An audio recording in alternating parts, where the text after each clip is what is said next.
Welcome to Risk of Rain 2, a game in which you grab items, go to hell, go to moon, and fight Space Satan.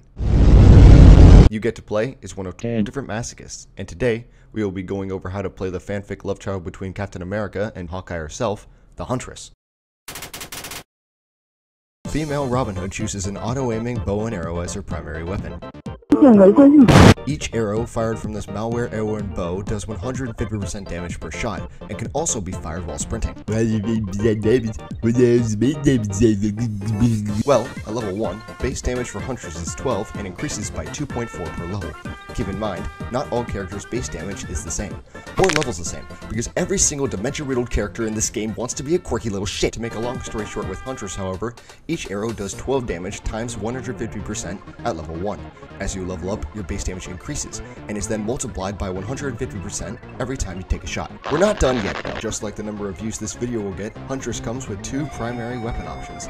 The second weapon auto-aims and can be fired while sprinting, but instead of firing one arrow every half a second, it charges for one whole eternity, and then fires 3 arrows at once that do 100% damage each. Now personally, I prefer the first one, because a single second in this game can be the difference between a rush of serotonin and you.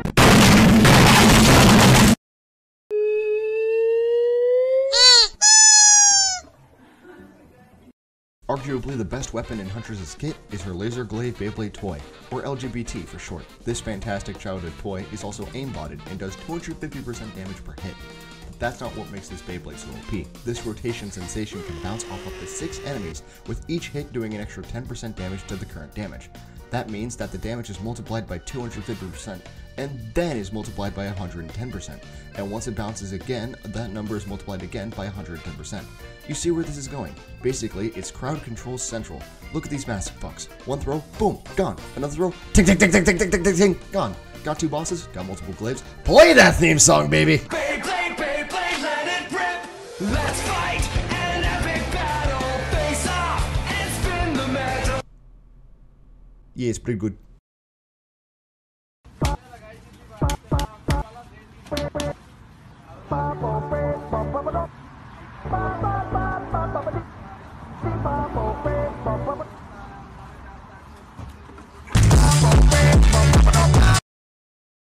Good old female huntsman comes with 2 get-out-of-jail-free card moves. The first, called Blink, teleports you a nice long distance in one swift movement, while the second, called Face Blink, is basically the first, but chopped up into 3 different teleports.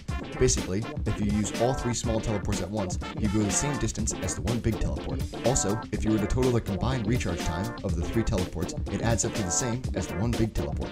Now, in this mind-meltingly, masochism-inducing hellscape of a masterpiece, having multiple escape routes at any given point in time is an absolute need. So when your plan A inevitably fails, you'll need to use your plan B fast. That's what makes having multiple teleports so good. However, there's one key drawback to this better teleport. You can no longer go Although yes, you are now literally stuck on the same sweat-filled plane of existence, both in terms of the meta and the XY coordinate plane, as this Unazanas looking ass, it is still much better due to the multiple Sans impersonations you can perform.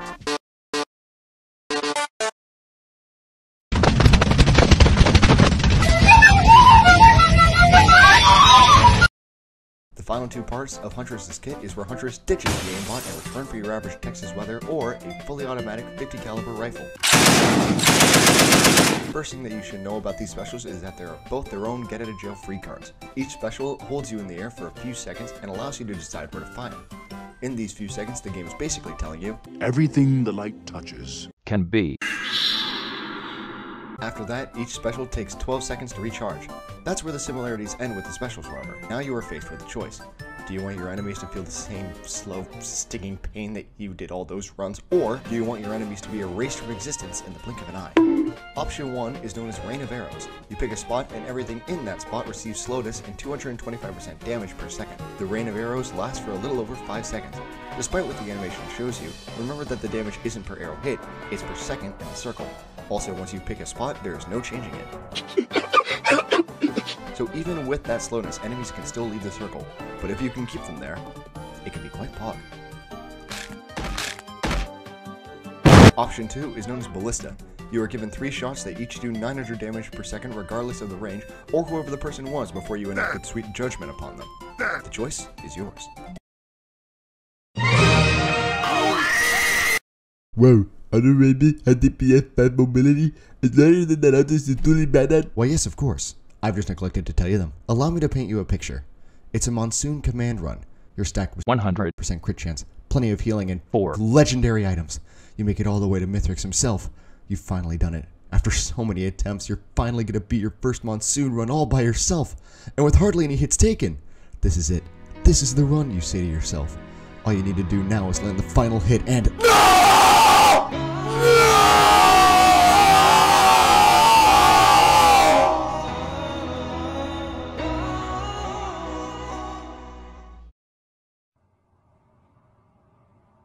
Do you see me fucking laughing? This clip shows the two main problems with Huntress.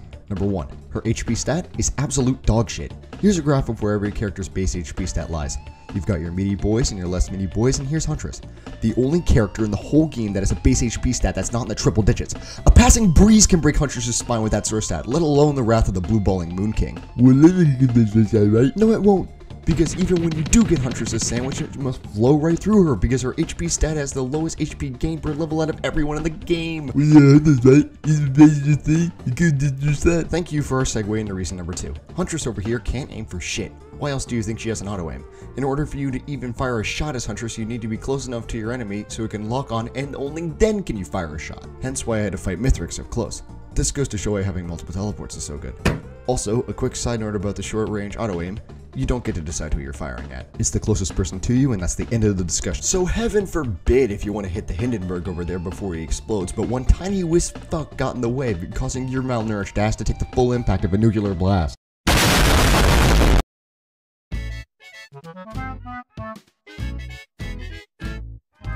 So to put the last 6 minutes 54 seconds into summary, Huntress is an extremely balanced character with high mobility and high DPS, but comes with a drawback of being built like a stick and having no range. There are ways to overcome these drawbacks, however.